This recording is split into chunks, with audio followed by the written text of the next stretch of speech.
Top of the top, y'all, it's your boy Show coming through again with yet another deal breakdown. Gonna explain to you guys all the details of the deal as always, what marketing channel we used to find a deal, how that went, how many contacts we had, how we found a buyer, how much we made on the deal, title issues and everything in between, you know what I'm talking about. So let's tap in, show you how we were able to make $13,000 on this wholesale deal, as always, without doing any repairs, without putting any of our money into the deal, and without utilizing any credit. Let's go.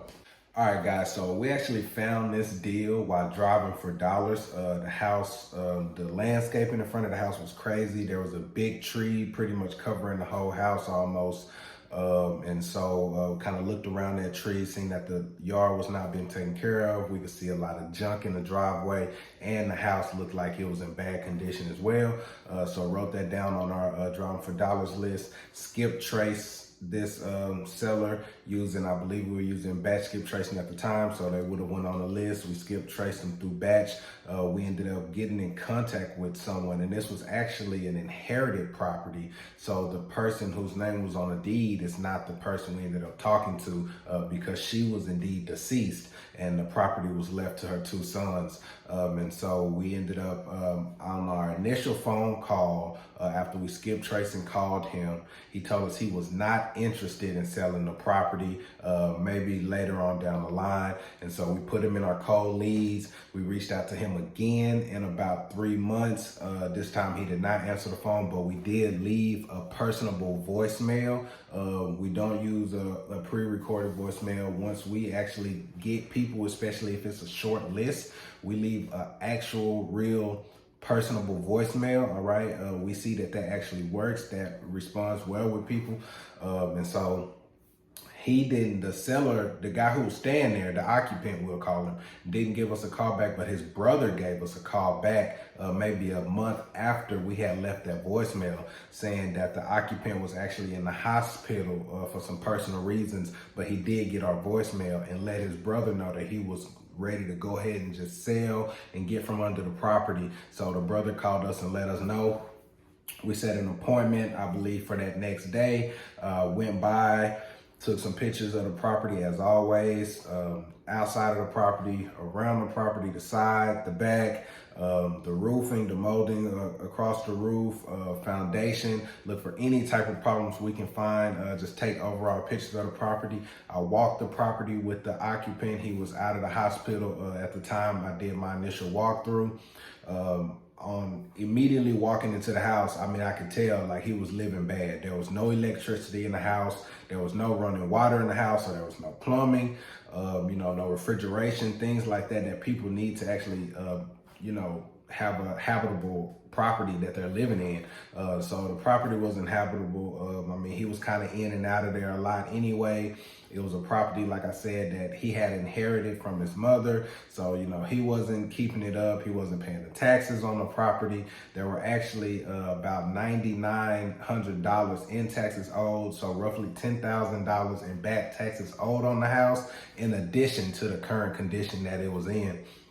So you can imagine they were very motivated to sell the property. Obviously he wasn't going to fix it up. He wasn't even going to get electricity turned back on in the house. So it was time for them to just kind of part ways. Luckily they called us. We were able to provide that solution. So after that initial walkthrough, I could tell the property was going to pretty much be a tear down. It was in horrible condition. Rehab would have to done a lot to get it back in habitable condition, but it could be done. There was stuff all throughout the house, like he was borderline hoarding kind of. But like we say, we pick up properties in any condition. So where most people will run from this problem, we step in and solve it. So that's kind of what we did. We got him under contract initially. He was asking for like 45, 50, talked him down after that initial walkthrough to 40. We signed the agreement at 40,000. Now, boom, we're sending those pictures and a description of the property and our asking price, putting all those details in MailChimp, getting it ready for an email blast, send that out to our buyers after some back and forth negotiation. The highest offer we got on the property, because like I said, it was pretty much a tear down, so they're almost just buying this at land value almost. The final offer for the house was 48.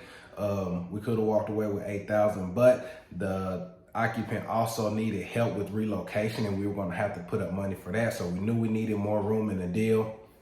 Went back to the occupant and his brother, kind of let them know, hey, you know, the house, after having our contractor come by, having some people come by and look at it, it's in a little bit worse structural, you know, than we thought initially. So we're gonna need a price drop of 5,000. After some negotiations back and forth, they did agree to that because we were in the middle of our transaction. We had already started the affidavit of heirship process because, like I said, remember, this was an inherited property and the property was still deeded to their mother. And you have to either go through probate, have a will that's been probated, or the easiest way for us is to do an affidavit of heirship through the title company, which is completely free, to get that property out of the deceased person's name, figure out who all of their heirs or successors are, and deed the property into their name so they can legally sell the property. And that's what affidavit of heirship does, all right? So we were already in the middle of that. If you've ever done that before, that takes some time, takes some paperwork. So, you know, they didn't want to back out of the deal. They trusted us. You know, we had built some rapport, so they were cool with the price drop of 5,000, got them the 35,000, locked up our buyer, who we got from our MailChimp campaign at 48. So, they gave us $13,000 right there, guys, on the assignment. We ended up going through title. It weren't too many title issues that we didn't already foresee. Like I said, we already knew it was an inherited property, so we had to do the affidavit of heirship, which took some time. And then we also had to get a payoff from the city because, again, he owed $9,900 in taxes. And so from the sale, obviously the taxes were paid, and then they were able to walk away with the remaining balance. And we also did assist the brother in finding a new place to live. And so, you know, it worked out for everybody. Our cash buyer was happy to pick up a property in a hot area. We were happy to make $13,000 on assignment, and happy that we could pull our seller or the occupant out of that position where he was living in a property that he should never have been living in, and definitely could not do that safely and comfortably. So we helped him move on to bigger and better things, put some cash in his pocket, got the taxes paid, got a property for our end buyer, and of course we made $13,000 on assignment, guys. All right, so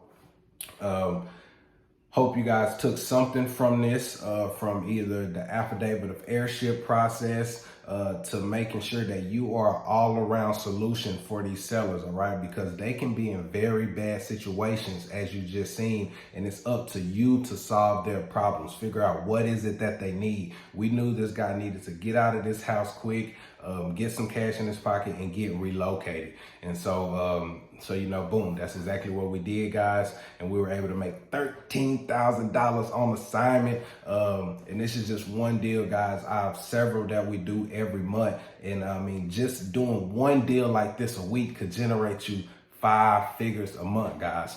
Just think about it, all right? The game is to be sold, sometimes to be told. I'm willing to do both, all right? You can come here and get the game for free, or you can click the link below and jump into my blueprint one-on-one wholesaling course where I'll teach you exactly how to do deals just like this, and you can get started immediately, all right? Other than that, click the like button, subscribe to the channel if you haven't already. I drop videos every week between deal breakdowns and just news you can use as far as wholesaling and real estate goes in general, all right, guys? So until next time, tap in.